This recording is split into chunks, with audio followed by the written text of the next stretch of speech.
우리 오늘 묵상하실 말씀은 누가복음 15장 11절에서 우리 32절까지 말씀입니다. 누가복음 15장 11절에서 32절까지 우리 교독하시겠습니다. 예수께서 말씀하셨다. 어떤 사람에게 아들이 둘 있는데 작은 아들이 아버지에게 말하기를 아버지, 재산 가운데서 내게 돌아올 몫을 내게 주십시오 하였다. 그래서 아버지는 살림을 두 아들에게 나누어 주었다. 며칠 뒤에 작은 아들은 제 것을 다 챙겨서 먼 지방으로 가서 거기서 방탕하게 살면서 그 재산을 낭비하였다. 그가 모든 것을 탕진했을 때 그 지방에 크게 흉년이 들어서 그는 아주 궁핍하게 되었다. 그래서 그는 그 지방의 주민 가운데 한 사람을 찾아가서 몸을 의탁하였다. 그 사람은 그를 들로 보내서 돼지를 치게 하였다. 그는 돼지가 먹는 쥐염 열매라도 좀 먹고 배를 채우고 싶은 심정이었으나 그에게 먹을 것을 주는 사람이 없었다. 그제서야 그는 제정신이 들어서 이렇게 말하였다. 내 아버지의 그 많은 품꾼들에게는 먹을 것이 남아도는데 나는 여기서 굶어 죽는구나. 내가 일어나 아버지에게 돌아가서 이렇게 말씀드려야 하겠다. 아버지, 내가 하늘과 아버지 앞에 죄를 지었습니다. 나는 더 이상 아버지의 아들이라고 불릴 자격이 없으니 나를 품꾼의 하나로 삼아 주십시오. 그는 일어나서 아버지에게로 갔다. 그가 아직도 먼 거리에 있는데 그의 아버지가 그를 보고 측은히 여겨서 달려가 그의 목을 껴안고 입을 맞추었다. 아들이 아버지에게 말하였다. 아버지, 내가 하늘과 아버지 앞에 큰 죄를 지었습니다. 이제부터 나는 아버지의 아들이라고 불릴 자격이 없습니다. 그러나 아버지는 종들에게 말하였다. 어서 가장 좋은 옷을 꺼내서 그에게 입히고 손에 반지를 끼우고 발에 신을 신겨라. 그리고 살찐 송아지를 끌어내다가 잡아라. 우리가 먹고 즐기자. 나의 이 아들은 죽었다가 살아났고 내가 잃었다가 되찾았다. 그래서 그들은 잔치를 벌였다. 그런데 큰아들이 밭에 있다가 돌아오는데 집에 가까이 이르렀을 때 음악 소리와 춤추면서 노는 소리를 듣고 종 하나를 불러서 무슨 일인지를 물어보았다. 종이 그에게 말하였다. 아우님이 집에 돌아왔습니다. 건강한 몸으로 돌아온 것을 반겨서 주인 어른께서 살찐 송아지를 잡으셨습니다. 큰 아들은 화가 나서 집으로 들어가려고 하지 않았다. 아버지가 나와서 그를 달랬다. 그러나 그는 아버지에게 대답하였다. 나는 이렇게 여러 해를 두고 아버지를 섬기고 있고 아버지의 명령을 한 번도 어긴 일이 없는데 나에게는 친구들과 함께 즐기라고 염소 새끼 한 마리라도 주신 일이 없습니다. 그런데 창녀들과 어울려서 아버지의 재산을 다 삼켜버린 이 아들이 오니까 그를 위해서는 살찐 송아지를 잡으셨습니다. 아버지가 그에게 말하였다. 얘야, 너는 늘 나와 함께 있으니 내가 가진 모든 것은 다 내 것이다. 그런데 너의 이 아우는 죽었다가 살아났고 내가 잃었다가 되찾았으니 즐기며 기뻐하는 것이 마땅하다. 네, 아멘. 오늘 이야기는 우리 너무나 잘 아시는 교회를 다니지 않는 분들이라도 탕자 이야기는 아시는 그 이야기입니다. 두 아들의 비유에 관한 이야기입니다. 여러분, 오늘 이 말씀에 여러 사람이 등장하죠. 네, 그런데 넌센스 퀴즈 하나 내드리고 시작하겠습니다. 여러분, 이 집을 나갔던 아들이 돌아왔을 때 여러분 누가 가장 싫어했을까요?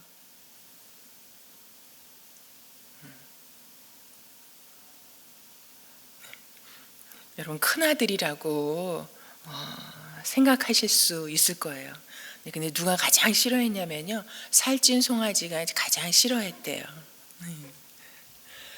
여러분, 이 15장을 통해서 어제 말씀과 이어지는 세 가지 비유를 주님께서 말씀하십니다. 15장을 통해서는 하나님께서 참으로 잃은 것을 찾으시는 하나님이시고, 그리고 샅샅이 뒤져서라도 반드시 찾으시는 하나님, 그리고 잃어버린 것을 또 잃어버린 아들이 돌아올 때까지 기다리시는 하나님의 그 모습이 마음이 여기에 담겨져 있습니다. 예수님께서는 이제 15장을 통해서 가난한 자 그리고 잃어버린 자 죄인이 회개하고 돌아오는 것이 가장 큰 하나님 나라의 기쁨임을 말씀하고 계십니다. 그래서 오늘은 잃어버린 아들을 기다리시는 하나님, 그 하나님 아버지를 우리에게 말씀해 주고 있습니다. 여러분 11절에서 예수님께서 말씀하셨습니다. 계속해서 예수님은 말씀하시죠. 여러분 어제 1장의 1절의 말씀에서도 주님께서 말씀하십니다. 그런데 세리와 죄인들은 예수님께서 말씀하실 때 말씀을 들으려고 가까이 몰려 들었다고 이야기합니다. 그런데 이 세리와 죄인들이 그 당시에 어떠한 존재들이었는지 다 아시죠? 이들이야말로 잃어버린 존재, 그리고 잃어버려진 그런 인생을 살고 있었던 존재들이었습니다. 그런 잃어버린 인생, 내 인생 어디서부터 어떻게 다시 되돌리고 다시 새롭게 살 수 있을까? 그런 새로운 삶을 찾아주기를 기다리고 있었던 사람들, 그리고 어딘가로 자기의 잃어버린 이 인생 가운데 돌아가고 싶은 그런 사람들이 몰려들어서 예수님께로 나왔다라고 말하고 있습니다. 여러분 이들은 율법도 잘 지키지 못하는 사람들이요.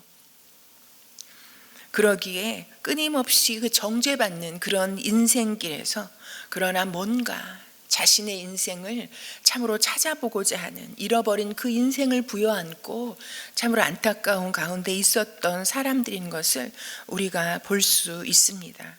여러분 그러나 그 자리에 세리와 죄인들만 있었던 것이 아니죠. 바리새파 사람들과 율법학자들도 있었다라고 말합니다. 그런데 그들은 어떤 반응이었습니까? 투덜거렸다라고 말합니다. 예수님의 말씀을 듣기 싫어하고.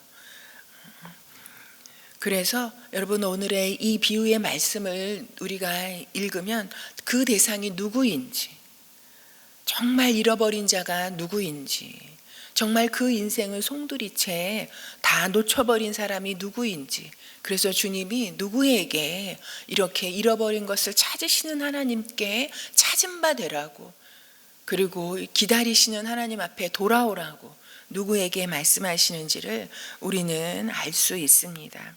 여러분 세 가지 비유를 말씀하셨는데 여러분 양이나 그리고 드라크마나 여러분 그리고 오늘의 아들, 여러분 이건요 그때나 지금이나 그 시대나 지금이나 양으로 대표되어지는 재산, 드라크마로 여러분 우리가 생각할 수 있는 돈, 그리고 자식, 아들, 여러분 이건 그 시대나 지금이나 이건 너무나 중요한 가치잖아요. 사람 인생에 있어서 여러분 이걸 쟁취하기 위해서 우리가 영혼까지 팔아가면서 얼마나 몰두하면서 살아가는 그런 중요한 화두들이 이 문제들 아니겠습니까? 여러분 그런데 이것들은요 사실은 양과 드라크마는 그래도 순위가 뒤로 간다 할지라도 이 아들은, 자식은 하나를 잃어버리면요 하나 잃어버렸지만 하나 집 나가버렸지만 그래도 하나가 남아 있으니까 그냥 괜찮다 할 수 있는 문제가 아니잖아요. 여러분 이 아들은 무엇으로도 대체할 수 없는 존재. 여러분 하나 잃으면 전체가 온전하지 못한 상태, 하나 잃으면 마치 인생을 다 잃은 것과 같은 이런 중요한 문제가 아니겠습니까?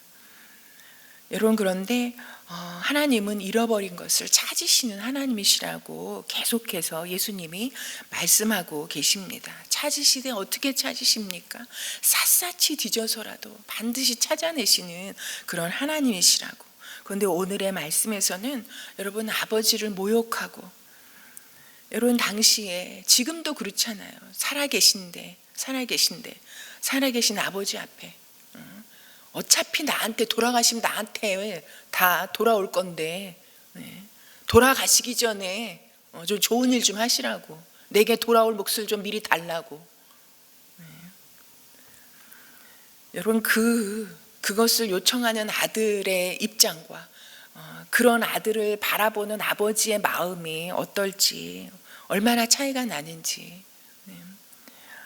그런데 이 아들은 참으로 유산만 요구한 것이 아니라 여러분 며칠 뒤에 제 것을 다 챙겨서 더 이상 아버지가 보고 싶지 않다라는, 아버지의 영향이 미치지 않는 먼 지방으로 갔다라고 말합니다. 여러분 그런 아들의 모습을 옆에서 바라보는 그 아버지의 마음이 참으로 어땠을지, 그것이 하나님 아버지의 마음이라고 우리에게 주님은 말씀하시는 것 같습니다. 여러분 아버지를 이것은 모욕하고 그리고 아버지를 버리고 나가버린 그 아들이 돌아올 때까지 여러분 안 돌아올 수도 있었잖아요. 근데 언제 돌아올지 모르는 그 아들을 오늘인가 내일인가 끝없이 기다리시는 그 하나님, 그 아버지의 모습을 오늘 우리에게 보여주고 계십니다. 여러분 이 아버지가 이 아들을 왜 기다리실까요? 그리고 그 아들이, 여러분 그 아버지가 아버지의 그 재산은 하늘에서 뚝 떨어졌습니까? 아버지가 그 재산을 모으기 위해서 그 인생을 어떻게 살았을지, 근데 그것을 참으로 받아서 챙겨 나가서 다 탕진하고 그것도 거지 몰골로 하고 돌아온 그 아들을 맞이하시는, 달려나가 목을 끌어안고 우시는 아버지의 모습을 우리에게 보여줍니다. 여러분 아들이, 여러분 자식이 만약에 이런 상황이라면 여러분은 어떻게 하실 것 같아요? 저는 어떻게 했을까 생각해 보면 여러분 이 오늘의 이 하나님의 모습과는 분명히 다를 거라는 것, 너무나 분명하게.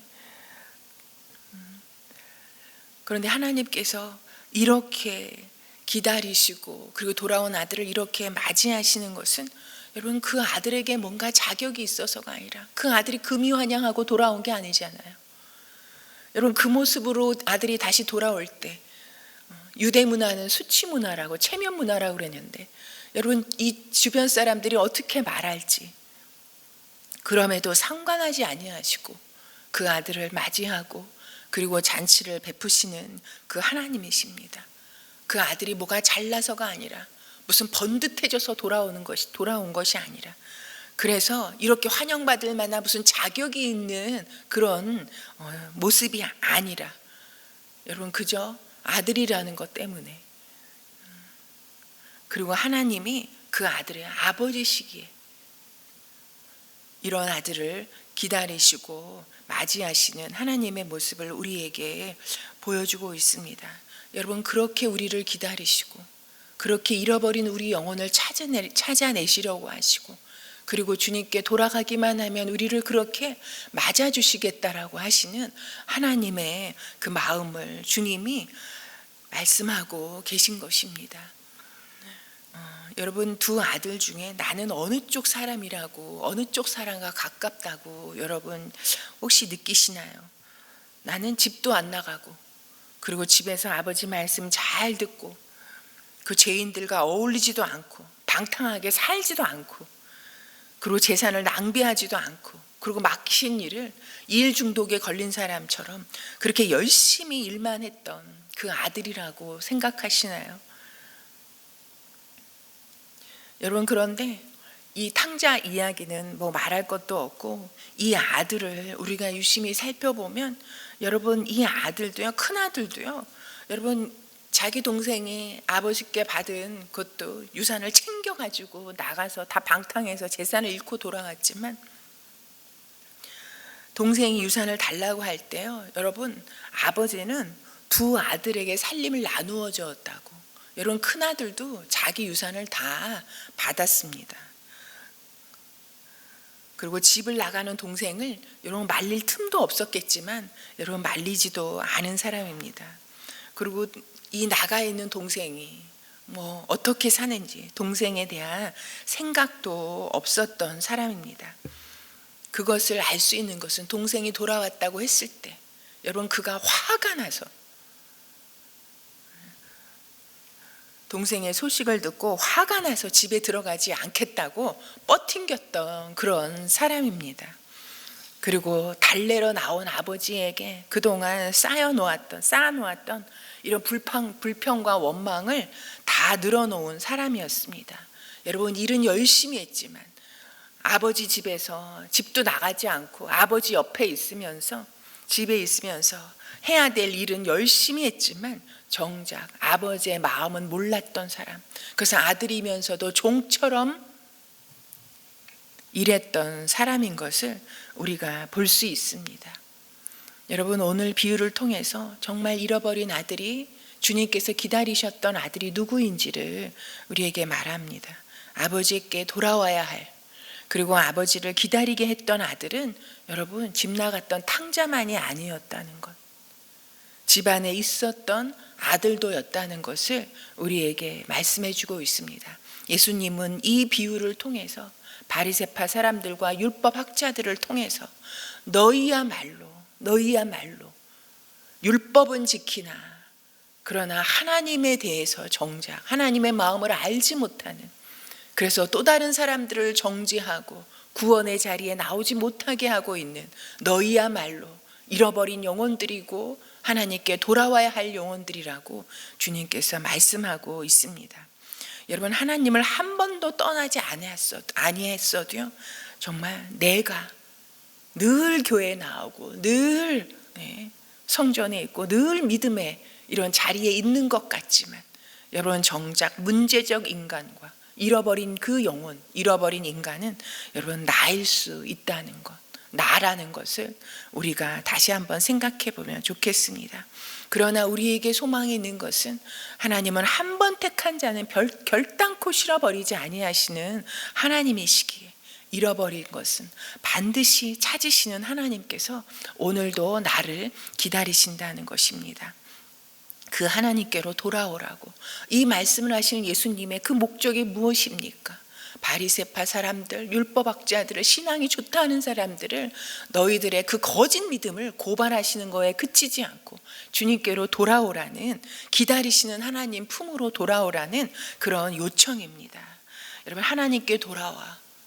율법은 지키고 있는 것 같지만 그러나 하나님을 향한 그 믿음의 길은 잃어버리고 방황하는 길에서 찾음받은 영혼이 되라고, 하나님이 그래서 베푸신 잔치에 함께 참여해서 즐거워하고 기뻐하는 그런 인생을 살라고 우리에게 요청하고 있는 것입니다.